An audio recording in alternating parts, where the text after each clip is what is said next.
तो चलिए आज विज्ञान की सबसे बड़ी और दिलचस्प कहानियों में से एक की गहराई में उतरते हैं, यानी विकास की कहानी। यकीन मानिए, ये एक ऐसी खोज है जिसने हमारे जीने के और इस दुनिया को देखने के नजरिए को हमेशा हमेशा के लिए बदल कर रख दिया। अच्छा, तो सबसे पहले एक सवाल से शुरू करते हैं, एक रहस्य से। कभी सोचा है कि हमारी इस धरती पर इतने अलग अलग तरह के जीव जंतु, पेड़ पौधे, मतलब ये सब इतनी विविधता आई कहाँ से?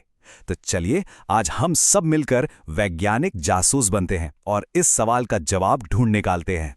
हमारी इस खोज के पहले पड़ाव में हम इस बुनियादी आइडिया को समझेंगे जिसने इस पूरे रहस्य को सुलझाने के लिए कह सकते हैं पहली चाबी दी।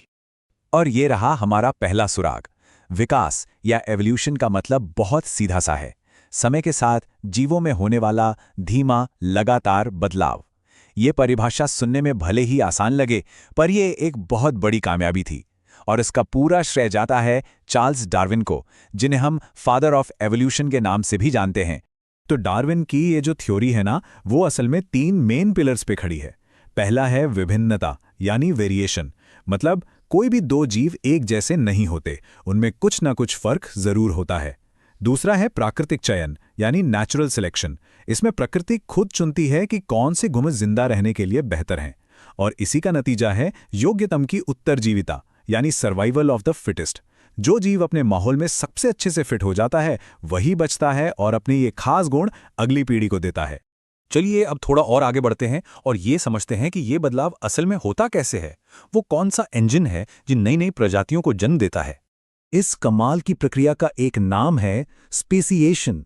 इसी मैकेनिज्म की वजह से लाखों सालों के दौरान एक ही प्रजाति से कई अलग अलग प्रजातियां बन जाती हैं। अब इस पूरी कहानी की शुरुआत कहाँ से होती है? वो होती है म्यूटेशन से। ये हमारे जेनेटिक कोड में होने वाले रैंडम बदलाव होते हैं। सोचिए, यही वो कच्चा माल, वो रॉ मटेरियल है जिस पर नेचुरल सिलेक्शन का पूरा प्रोसेस काम करता है। आइए इसे एक छोटी सी कहानी से समझते हैं। कल्पना कीजिए कि एक तालाब के पास में मेंढकों का एक बड़ा सा समूह रहता है। सब साथ में रहते हैं, आपस में बच्चे पैदा कर सकते हैं, सब कुछ बढ़िया चल रहा है। लेकिन फिर अचानक एक नदी अपना रास्ता बदल लेती है और इन मेंढकों की आबादी के ठीक बीच से बहने लगती है। अब मेंढकों के 2 ग्रुप बन गए हैं और ये नदी की वजह से एक दूसरे से मिल नहीं सकते। इसी को एलोपैट्रिक स्पेशिएशन कहते हैं, जब कोई भौगोलिक रुकावट आबादी को 2 हिस्सों में बांट देती है। अब हजारों साल गुजर जाते हैं, नदी के दोनों तरफ का माहौल भी थोड़ा बहुत अलग है, तो एक तरफ के मेंढक अलग तरह से ढलते हैं और दूसरी तरफ के अलग। धीरे धीरे धीरे धीरे उनमें इतने बदलाव आ जाते हैं कि वो अब 2 बिल्कुल अलग प्रजातियां बन जाते हैं। मतलब अगर वो नदी कल को सूख भी जाए तो भी वो आपस में बच्चे पैदा नहीं कर पाएंगे। देखिए, किसी भी अच्छी थ्योरी को सबूतों की जरूरत तो पड़ती ही है ना? तो अब अपनी जासूसी के अगले पड़ाव पर चलते हैं और उन सुरागों को देखते हैं जो एवोल्यूशन की थ्योरी को मजबूत बनाते हैं। हमारा सबसे पहला और शायद सबसे जरूरी सबूत है फॉसिल्स यानी जीवाश्म। ये करोड़ों साल पहले के जीवों के अवशेष हैं। इन्हें आप धरती के इतिहास की एक डायरी समझ सकते हैं, जो हमें उस जमाने के जीवन की एक झलक देती है। अब इन शारीरिक फिंगरप्रिंट्स को देखिए। इन्हें कहते हैं होमोलॉगस ऑर्गन्स। एक तरफ पक्षी का पंख है, दूसरी तरफ चमगादड़ का।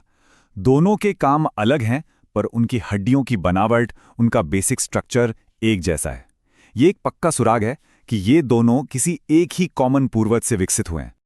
और अब इसके ठीक उलट इन अंगों को देखिए जिन्हें एनालॉगस ऑर्गन्स कहते हैं, जैसे पक्षी और तितली के पंख। दोनों का काम एक ही है, उड़ना, पर उनकी अंदरूनी बनावट में जमीन आसमान का फर्क है। ये दिखाता है कि कैसे अलग अलग प्रजातियां एक जैसी समस्या के लिए अलग अलग रास्ते अपनाकर एक जैसा समाधान विकसित कर सकती हैं। अच्छा, अब जब हमने सबूत देख लिए हैं तो चलिए विकास के कुछ शानदार नतीजों पर नजर डालते हैं। देखते हैं कि इस प्रक्रिया से कितनी हैरान कर देने वाली विविधता पैदा हुई है। यहाँ 2 जबरदस्त केस स्टडीज हैं। गैलापागोस आइलैंड पर एक ही तरह के पूर्वज से कई किस्म की फिंचेस बन गईं। सबकी चोंच अलग अलग तरह का खाना खाने के लिए बदल गई। दूसरी तरफ ऑस्ट्रेलिया में एक पूर्वज से कंगारू, कोआला जैसे न जाने कितने मार्सुपियल्स बन गए। इससे साफ पता चलता है कि कैसे अलग अलग जगहों के माहौल ने विकास को एक अलग ही दिशा दी। और हाँ, ये सारे बदलाव कोई 1-2 दिन में नहीं हुए। इन्हें होने में करोड़ों साल लगे हैं। ये टाइमलाइन हमें दिखाती है कि कैसे जीवन एक सिंपल सेल से शुरू होकर मछलियों, फिर विशाल डायनासोर और फिर हम स्तनधारियों के युग तक पहुंचा। ये वाकई में एक बहुत लंबा सफर रहा है। अब इस बड़ी कहानी को अपने यानी इंसानों के अध्याय तक लेकर आते हैं और एक बार जल्दी से उन सभी सुरागों पर नजर डालते हैं जो हमने अब तक इकट्ठे किए हैं। ये जो टाइमलाइन दिख रही है, ये बताती है कि हम इंसान भी इसी विशाल और लगातार चलती आ रही कहानी का ही एक हिस्सा हैं। हमारे पूर्वजों के फॉसिल्स ने ही हमें अपने खुद के इवोल्यूशन की यात्रा को समझने में मदद की है।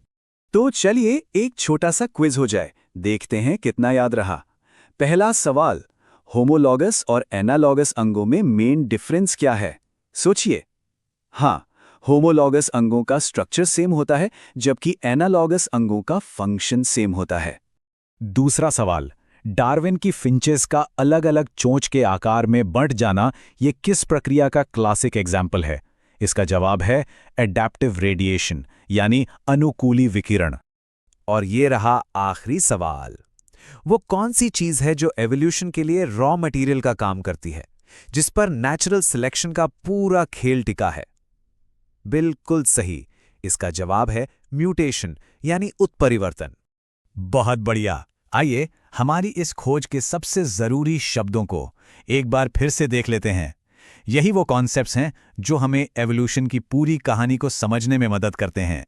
और जाते जाते एक सवाल सबके लिए, अगर पर्यावरण में होने वाले बदलाव इवोल्यूशन को ड्राइव करते हैं, तो आज हमारे प्लैनेट पर जो बदलाव हो रहे हैं, जैसे क्लाइमेट चेंज, शहरों का फैलना, इन सब का असर आने वाले कल के जीवन पर कैसा होगा? ये एक ऐसा सवाल है जो हमें सोचने पर मजबूर करता है, क्योंकि इवोल्यूशन की कहानी कभी खत्म नहीं होती। ये आज भी इसी पल हमारे चारों ओर चल रही है।